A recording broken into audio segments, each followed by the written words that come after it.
Welcome back all of you beautiful people, Red Skull and Fridolin back here with another Chivalry 2 video for you guys. This time it's all about the public beta testing for the new update, the release date for the new update, my thoughts on the tests and what we're gonna do on Friday. So if you want to know when the update releases and what's gonna happen tomorrow, stick around until the end of the video. So first of all, we want to talk about the Monday public beta testing Chivalry 2 offered for all PC players to try out the new update, the new game mode Last Team Standing, and the new weapon, the Rapier. There was no customization, so we don't know about any of the armor's costs or level requirements, but we could look at them in the starting screen and yeah, just as the sneak peeks, they look pretty good. So the beta test was for the second content update that's supposed to be releasing next week on Friday probably. So pretty much around the date I suggested in the last video.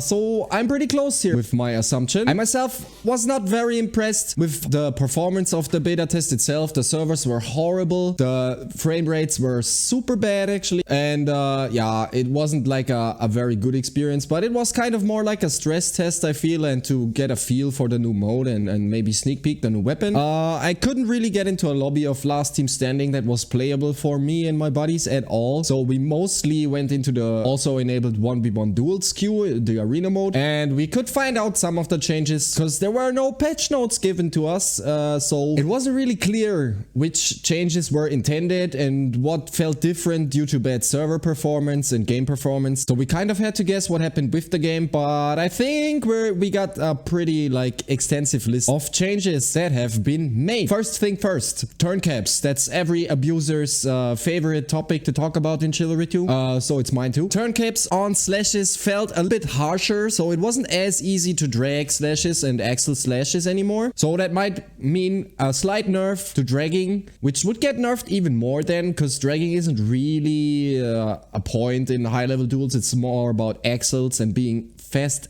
AF boy. So yeah, take of that what you think. Turn cuts on overheads and stabs felt a little bit better compared to the live version. It was way easier to hit an enemy that was circling around you with an overhead or stab in this. So yeah, overall, considering the turn caps, I think it might be a good change if the performance of the update is good. So if the server performance didn't like take away any of the very crucial things, this might be a good change actually, to make the combat overall feel a little bit faster again and closer to the release version of the game. Then we had jab to jab and kick to kick blocking each other out, which actually is a thing on all the modes already, aside from dual servers where it's actually most important. This worked out now. The hit rate, I can't tell you anything about that. The servers were unstable AF.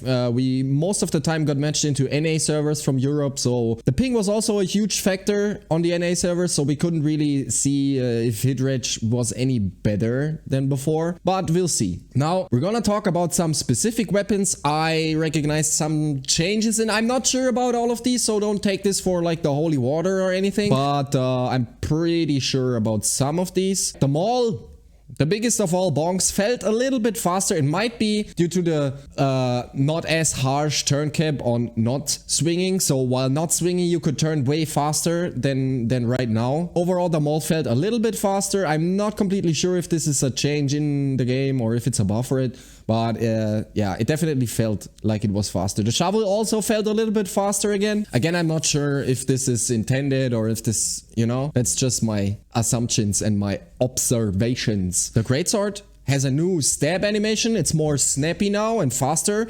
And overall, the Greatsword, I talked to some really good Greatsword players already, and they said the Greatsword is definitely going to be a bit better and faster now in the new update. So all you Greatsword mains, good on you. Maybe I can get to grasp with it finally. Probably not. I'm a Maul man. The Longsword didn't feel changed at all, aside from the more harsh turn cap on slashes. The Messer, I didn't see any changes with the Messer actually. One-handeds were supposed to be made slower, especially their wind-up phase was meant to be a little bit longer now, so you could better react to them.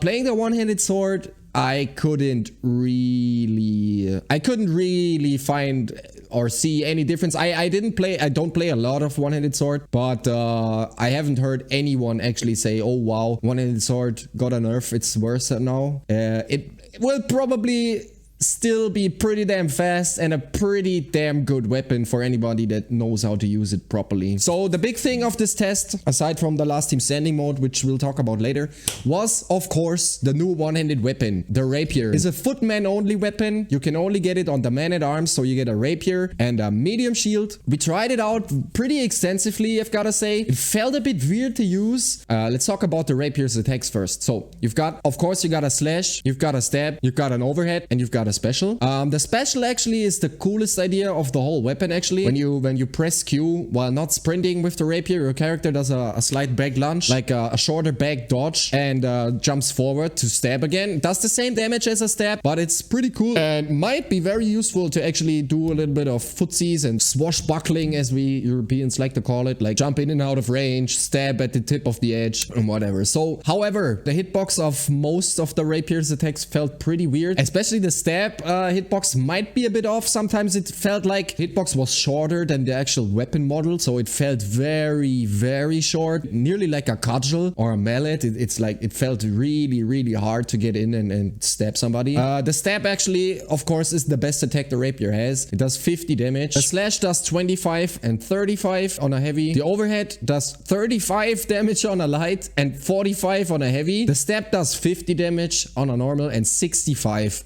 on a heavy step, so it's on par with the longsword step, if I remember correctly. The special is 50, as I said earlier, and the sprint attack does a bit more. I'm not completely sure about the sprint attack. Overall, the Rapier, I've gotta say, feels like a worse one-handed sword, to be completely honest, and the only differing factor is it's harder to see because it's so small and thin and tiny. Yeah, the special is a really cool idea, but it costs a bunch load of stamina, so you will only be able to do a maximum of 2 without getting a lot of counters in and refilling your stamina by countering. So it's a dangerous move to use, but can probably be used quite effectively if you get to grasp with the weapon. Some other combat changes I recognize. Throwing weapons had like kind of a different feel to it. I don't know if the animation is different or if it was the server making it weird to use, but it felt kind of off somehow. You can also counter arrows now. That's a change. Some kind of a lot of people try to like sell as a big one, but yeah, in my opinion, it might be useful for like arena matches, or maybe if you're getting close to an archer and he starts shooting you and you see him shooting at you. But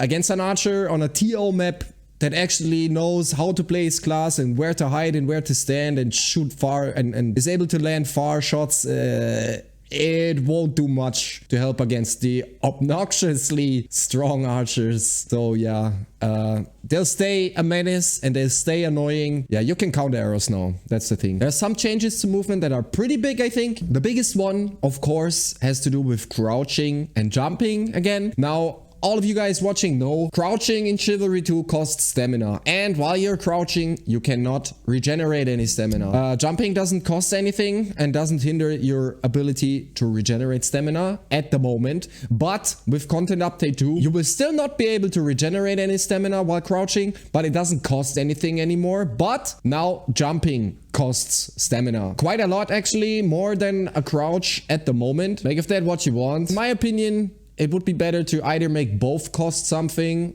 or make none cost something to like make the game more consistent and easy to understand, so newer people can get to grasp with the combat better when starting out. Because it's kind of weird, like, you know, okay, jumping costs something, crouching costs nothing. While jumping you can regenerate, while crouching you cannot. It's like, it's kind of a spaghetti way of doing it, in my opinion. Like, feel free to tell me if I'm wrong or what you think about this matter, but I would personally prefer both, so jumping and crouching, to not cost anything. Maybe limit the regeneration as it is now, but the uses for crouching and jumping are very specific, and it restricts the overall flow and gameplay of the combat a bit more and makes it way more resource based as it is anyway now. Some players like RIP will definitely be nerfed from the jumping costing stamina now, but they'll adapt probably. They left in the instant jump sprint attack exploit, so basically we can call it a feature now and all start using it whenever and wherever. But if you talk about this on the official Shift 2 Discord, your message will get removed and they'll act like there was nothing to say there, but they left it in the game. And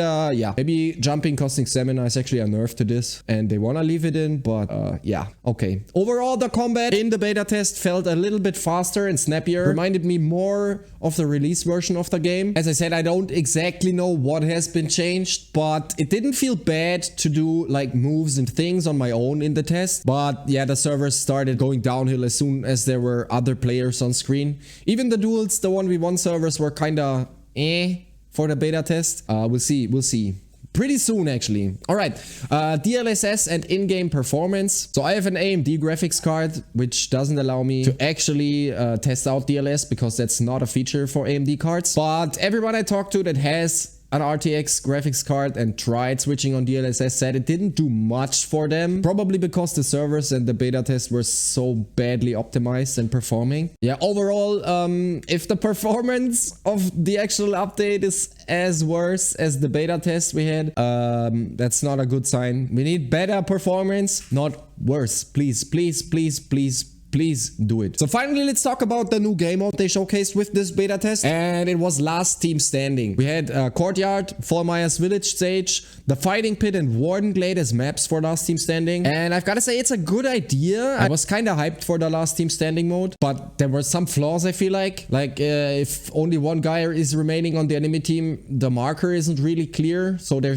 in my opinion, there should be a marker to like point out the last enemy on the team, if it's the last one, to like be able to see where he is and like not waste all of the dead people's time and get playing again. So as I earlier said, the Last Team Standing mode was basically unplayable in any way. It's like, I feel like people could really get creative in Last Team Standing with the way they play this mode. And being creative in the game is always like a good idea and something that should be enticed. But the state it was showcased in this mode should not be released. That's my opinion. Actually, this video was supposed to release on Tuesday already, but I had the feeling we might get some more news and maybe another beta test or something. So I canceled it and waited. And here we go. Today, Thursday, the 21st of October, we got some new Chivalry 2 news. Hey, Fridolin. And actually, this Friday, so tomorrow, 22nd of October 2021, will be another beta test showcasing what I predicted to be the next new game mode, the Brawl mode. They put this article onto PC Gamer. I have it here. I'm sorry for all the ads. I can't get rid of them. It's just on the site, right? And so we're gonna go and scroll through the article a little bit and read through it and see what else we will get from this new content update, right? The next Chivalry 2 update will add a ridiculous brawl mode, a new sword, but most importantly, headbutting. At this point, they had me sold on the update. Headbutting, that's gotta be a thing, right? In next week's Fight Night update, this is the first mention of next week as a date, Brawl mode. A wild free-for-all mode with no standard weapons for up to 40 players. So the Brawl mode will be 1v39 FFA mode, where you don't have any normal weapons. No knives, no swords, no axes, no maces, no mauls, nothing. But only chairs and weapons that can be picked up on the maps. 2 Brawl-specific maps, the Great Hall and Rudhelm Feast. So that's another one of my predictions coming true. Rudhelm Feast being one of the new maps. That's what I talked about in the chair gif, right? And the Great Hall might be a Lionspire one. Sounds like Lionspire Castle. If you break into Lionspire Castle, you can actually see this great dining hall. So might be this one. Headbutting. A new last resort attack for the dismembered. For anybody that knows Monty Python and the Holy Grail will know what this means. So if both your arms get chopped off, you can now headbutt. I would have liked to see the headbutt being implemented in like more places. Especially my thing would be give the headbutt to the mall as a jab. But yeah, we get it as like kind of a Monty Python reference, and yeah, that's pretty cool actually. Seasonal Halloween cosmetics and decorations. That's pretty cool. We'll see what happens, and probably will be food for another Easter eggs video. Hopefully, some new general cosmetics like the armors they showcased. I like this picture, like three knights with pumpkin heads. If we get those, I'll make it big for you guys actually. So if we get those helmets in the game, that would be actually be super cool, like maybe as a limited time cosmetic or something. This is a picture of the Brawl mode. What's the map? It's Lionspire.